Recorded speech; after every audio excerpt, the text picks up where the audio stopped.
নমস্কার বন্ধুরা, আপনারা দেখছেন কৃষি বিষয়ক ইউটিউব চ্যানেল গ্রামীণ কৃষক। আর আপনাদের স্বাগত জানাচ্ছি আমি আপনাদের বন্ধু চাষি তপন। বন্ধুরা, আজকের ভিডিও হচ্ছে বাদাম গাছের রুট রট এবং কলার রট। রুট রট এবং কলার রট এই দুটো জিনিস হচ্ছে, রুট রট কথার অর্থ হলো যে শেকড় পচা, এবং কলার রট কথার অর্থ হলো কাণ্ড বা ডালা পচে যাওয়া। এই দুটো বিষয় নিয়ে আজকে কিন্তু আলোচনা। তো বন্ধুরা, আগে আমরা জেনে নেব এই রুট রট এবং এই কলার রট এই রোগটা কি। এটা এক ধরনের ফাঙ্গাস অর্থাৎ ছত্রাকজনিত একটি রোগ।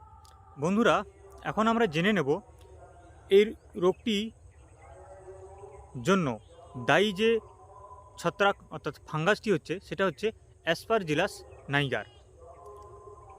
মূলত যখন জমিতে জলের অভাব দেখা দেয়, অর্থাৎ গাছগুলো বা ফসল যখন বা বাদাম গাছগুলো যখন আপনার জলের কষ্টে ভোগে, তখন কিন্তু এই ছত্রাকটির আক্রমণ দেখা দেয়। এবং যখন আমরা বেশি পরিমাণে জলসেচ দিয়ে দিই, বা সেই সময় যদি বৃষ্টি হয়ে যায়, বৃষ্টির জল যদি 2-3 দিন জমিতে দাঁড়িয়ে থাকে, তাহলে কিন্তু এই ছত্রাকটির আক্রমণ দেখা দেয়। মূলত জলের আধিক্য এবং জলের সংকট, এই দুটো কারণেই কিন্তু এই ছত্রাকটার আগমন ঘটে থাকে।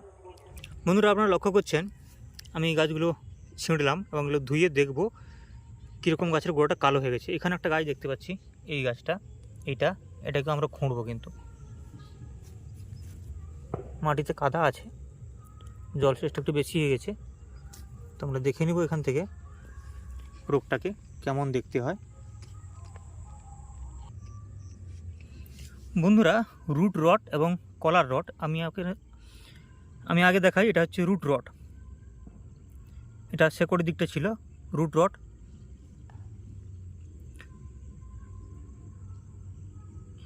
তো এরপরে এটাও রুট রট, এবং ধীরে ধীরে কী হবে, ভেঙে গেল, এটা দেখলেন।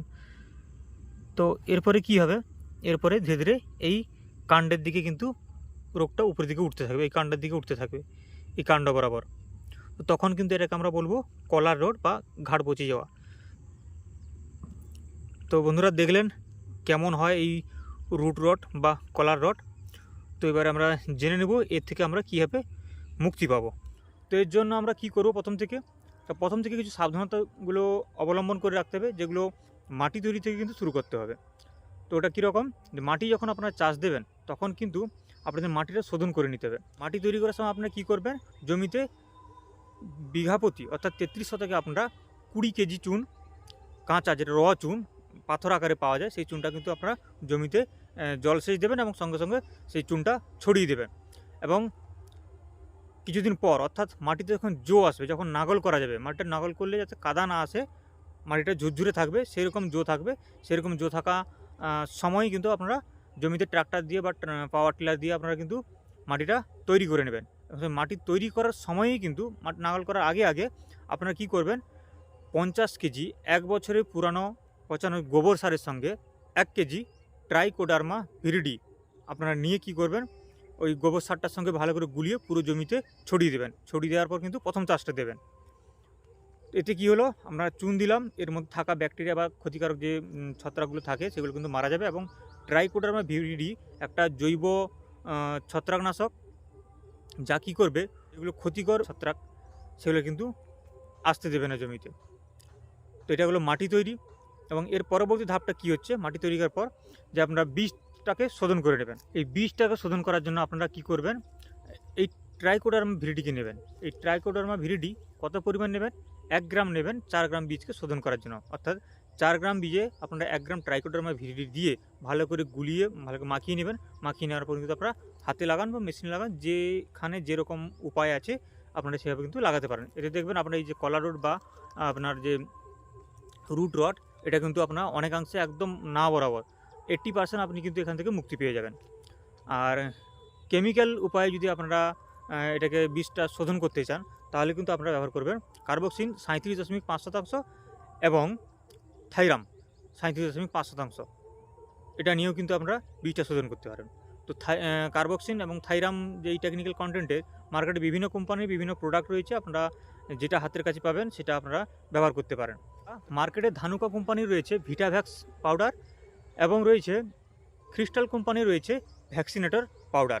আপনার এটাকে 2 গ্রাম 10 কেজি বীজের জন্য এটাকে ভালো করে গুলিয়ে আপনার মেশিন বা হাতে যে কোনো উপায়ে লাগানো যায়, আপনারা যে কোনোভাবে লাগান সেভাবে আপনারা জমিতে লাগিয়ে দেবেন। তাহলে গেল মাটি তৈরি করা গেল, মাটিটাকে শোধন করা গেল এবং বীজটাকে শোধন করা হয়ে গেল। এবার লাগানো হলো। লাগানোর পরে গাছের বয়স যখন 30 থেকে 35 দিন হয় বা এর মধ্যে থাকে, তখন কিন্তু আপনার এই যে রুট রট, এই রুট রটের দেখা দেয়। কলার রুট তখন কিন্তু আসে না, তার কিছুদিন পরে পরে কলার রুটেরও প্রাদুর্ভাব দেখা যায় জমিতে। তো এই রুট রটের জন্য আমরা কিছু ছত্রাকনাশক ব্যবহার করব। এই ছত্রাকনাশকগুলি ব্যবহার করলে এর থেকে মুক্তি আমরা অনেকাংশে পেয়ে যাব। যদি আমরা বীজ শোধন করে থাকি, মাটি শোধন করে থাকি, তাহলে কিন্তু এগুলোর এত প্রাদুর্ভাব থাকে না, না বরাবর। তো যদি লেগে যায় বা যারা এটা করেনি, আগে বীজ শোধন বা মাটি শোধন করেননি, তাদের জন্য বলছি, তারা কিন্তু আমি যে ফাঙ্গিসাইডগুলোর কথা বলছি সেগুলো আপনারা যে কোনো একটা ব্যবহার করবেন। বন্ধুরা, যখন আপনারা জমি পরিদর্শনে যাবেন, প্রত্যেক দিন আপনাদের কিন্তু জমি পরিদর্শন করতেই যেতে হবে। কারণ চাষ এমন একটা জিনিস, আপনি যখন অবহেলা করে ফেলবেন না চাষের প্রতি, আপনি সেখান থেকে কিন্তু তার যে বেনিফিট বা যে আমি লাভের জন্য আমরা চাষ করি, সেই লাভটা কিন্তু আমরা ঘরে তুলতে পারবো না। তো বন্ধুরা, প্রত্যেক দিন যে কোনো চাষ করুন না কেন, প্রত্যেক দিন কিন্তু না হলেও আপনারা সপ্তাহে 2 বার কিন্তু জমি পরিদর্শনে যাবেন। এই জমি পরিদর্শনে গেলে আপনি লক্ষ্য করতে পারবেন জমিতে পোকা লেগেছে, কি রোগ লেগেছে, বা জলের কষ্ট হচ্ছে কিনা গাছগুলোর, বা কী দরকার আছে গাছটার, আপনারা কিন্তু সেটা বুঝতে পারবেন। গাছের সঙ্গে আপনাদের ওতপ্রোত হবে বা চাষের সঙ্গে ওতপ্রোতভাবে যখন যুক্ত থাকবেন না, আপনি বুঝতে পেরে যাবেন আপনার গাছের বা ফসলের কী দরকার পড়ছে বা কোনো অসুবিধা হচ্ছে কিনা। তো বন্ধুরা, আপনারা প্রত্যেক দিন না হলেও সপ্তাহে 2 থেকে 3 বার আপনারা জমি পরিদর্শন যাবেন। হ্যাঁ, যেটা বলছিলাম, জমি পরিদর্শন যাবেন বাদামের ক্ষেত্রে, দেখবেন 2-1টা গাছ যদি মারা গেছে, তো মনে করবেন যে আপনার ফার্স্ট স্টেজ কিন্তু শুরু হয়ে গেছে। তো সেই ফার্স্ট স্টেজ যদি শুরু হয়ে যায়, তাহলে আপনার ঘাবড়ানোর কিছু নেই। এটার এই রোগটার চরিত্র হচ্ছে, যেখানটায় একটা গাছ মারা গেছে, তো সেইখানে কিছুটা গোলাকার অংশ নিয়ে বা কিছুটা চৌকোনা অংশ বা গোলাকার অংশ নিয়ে এই রোগটা কিন্তু আক্রমণ করে ফেলবে। আর অন্যগুলো কিন্তু থাকলো আবার কিছুটা দূরে বা অন্য কোথাও, আবার সেরকম কিন্তু লক্ষ্য করা যায়। যখন গাছ মারা যায়, তো যখন রোগ লেগেছে তার 15 দিনের মধ্যে সেখানটা ম্যাক্সিমাম গাছগুলো মারা যায়। তো তার জন্য যাতে না হয় এটা, এর জন্য আমাদের কিন্তু কিছু প্রিভেন্টিভ ব্যবস্থা নিয়ে থাকতে হবে। যেরকম আমরা বললাম যে বীজ শোধন বা মাটি শোধন করা, এটাও করা যায়। যখন দেখছেন লেগে গেছে গাছে, তখন কিন্তু আপনাদের সাবধান হয়ে যেতে হবে। তো তখন আপনারা কী করবেন, কার্বেন্ডাজিম 50% WP, এই টেকনিক্যাল কন্টেন্টের ছত্রাকনাশক। এটা হচ্ছে সিস্টেমিক ফাঙ্গিসাইড, অর্থাৎ এটি গাছের পাতায় পড়লে শেকড়ে যে রোগটা লেগেছে সেখানেও গিয়ে কিন্তু এ কাজ করে। এই কার্বেন্ডাজিম, এই টেকনিক্যাল কন্টেন্টের যে ছত্রাকনাশকের কথা বললাম, মার্কেটে বিভিন্ন কোম্পানির বিভিন্ন নামে পেয়ে যাবেন। যেমন নাগার্জুনা কোম্পানির রয়েছে জিন, ধানুকা কোম্পানির রয়েছে ধানুস্টিন, এবং ইফকো কোম্পানির রয়েছে ইয়ামাটো, এবং জেইউ কোম্পানির রয়েছে কার্বেন্ডাজিম। আরও অন্যান্য নামে রয়েছে। আমি 4টার কথা বললাম, আপনি মার্কেটে এই 4টার মধ্যে যে কোনো একটা পেয়ে যাবেন। তো বন্ধুরা, এটার ডোজ নেবেন 35 থেকে 40 গ্রাম পার 15 লিটার জলে, এবং এর সঙ্গে আপনারা ভ্যালিডামাইসিন 3% L, এই টেকনিক্যাল কন্টেন্টের একটা অ্যান্টিবায়োটিক ব্যবহার করতে পারেন। তো এটা মার্কেটেও বিভিন্ন কোম্পানি বিভিন্ন নামে রয়েছে, যেমন জেইউ কোম্পানির ভ্যালু, এবং কৃষি রসায়নে রয়েছে V3। আপনারা যেটা খুশি ব্যবহার করতে পারবেন। এটার ডোজ হবে 20 থেকে 25 ml পার 15 লিটার জলে।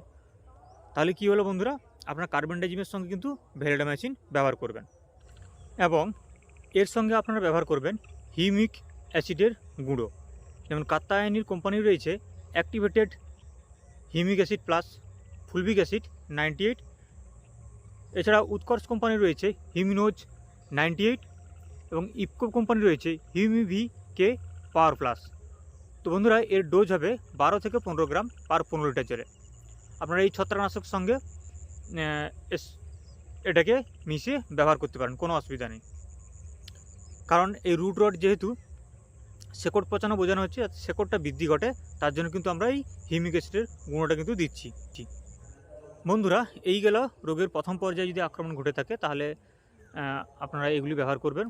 যদি দেখা যায় যে একাধিক জায়গায় এই রোগের প্রাদুর্ভাব দেখা যান, কারণ আপনার এই যে রোগটা লেগেছে এই রোগটা কিন্তু তার দ্বিতীয় স্টেজে পৌঁছে গেছে, আপনারা দেখতে দেরি করেছেন বা সতর্কতা অবলম্বন করেনি, ঠিকমতো নিয়মিত জমি পরিদর্শন করেনি, সেই জন্য আপনার প্রথম পর্যায়টা কিন্তু আপনার চোখে পড়েনি।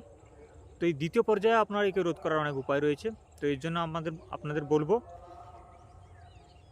এর জন্য আপনারা ব্যবহার করতে পারেন ক্যাপ্টেন 70% এবং হেক্সাকোনাজল 5%। এই টেকনিক্যাল কন্টেন্টের টাটা কোম্পানি রয়েছে তাকত, এবং SWAL কোম্পানির রয়েছে এইডা, এবং উইজার্ড কোম্পানির রয়েছে ক্যাপটক্সা, এবং এক্সেল কোম্পানির রয়েছে শক্তি। বন্ধুরা, এটার ডোজ হবে 35 থেকে 40 গ্রাম পার 15 লিটার জল। বন্ধুরা, লাস্ট যে ছত্রাকনাশকটির কথা বলবো সেটা হচ্ছে কাসুগামাইসিন 5% এবং কপার অক্সিক্লোরাইড 45%। এই টেকনিক্যাল কন্টেন্টে মার্কেটে কণিকা নামে একটা প্রোডাক্ট পেয়ে যাবেন, যেটা হচ্ছে ধানুকা কোম্পানির। আপনারা সেটা ব্যবহার করবেন 25 থেকে 30 গ্রাম পার 15 লিটার জলে, এবং এর সঙ্গে আপনারা ব্যবহার করবেন হিউমিক অ্যাসিডের গুঁড়ো। তো বন্ধুরা, এর ডোজ হবে 12 থেকে 15 গ্রাম পার 15 লিটার জলে। আপনারা এই ছত্রাকনাশক সঙ্গে এটাকে মিশিয়ে ব্যবহার করতে পারেন, কোনো অসুবিধা নেই। কারণ এই রুট রড যেহেতু শেকড় পচানো বোঝানো হচ্ছে, শেকড়টা বৃদ্ধি ঘটে, তার জন্য কিন্তু আমরা এই হিউমিক অ্যাসিডের গুঁড়োটা কিন্তু দিচ্ছি। এই যে পরিচর্যাটার কথা বললাম, এটা হচ্ছে রুট রড এবং কলার রড দুটোরই। আপনারা যদি দেখেন যে আপনার রুট রডের সমস্যা রয়েছে, তাহলে আপনি এই পরিচর্যা করতে পারেন, এবং যদি কলার রড দেখতে পাচ্ছেন সঙ্গে, তাহলে কিন্তু এই পরিচর্যা। আলাদাভাবে কোনো পরিচর্যা নেই এর। তো বন্ধুরা, আশা করি ভিডিওটি ভালো লেগেছে। যদি ভালো লেগে থাকে ভিডিওটি, তাহলে একটা লাইক করবেন, এবং অন্যান্য বন্ধুদের মধ্যে ভিডিওটিকে ছড়িয়ে দেওয়ার জন্য আপনারা আমার এই ভিডিওটিকে শেয়ার করে দেবেন। এবং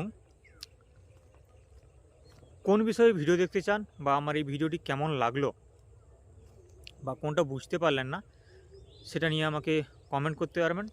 আমি যথাসম্ভব আমি রিপ্লাই দেব আপনাদের।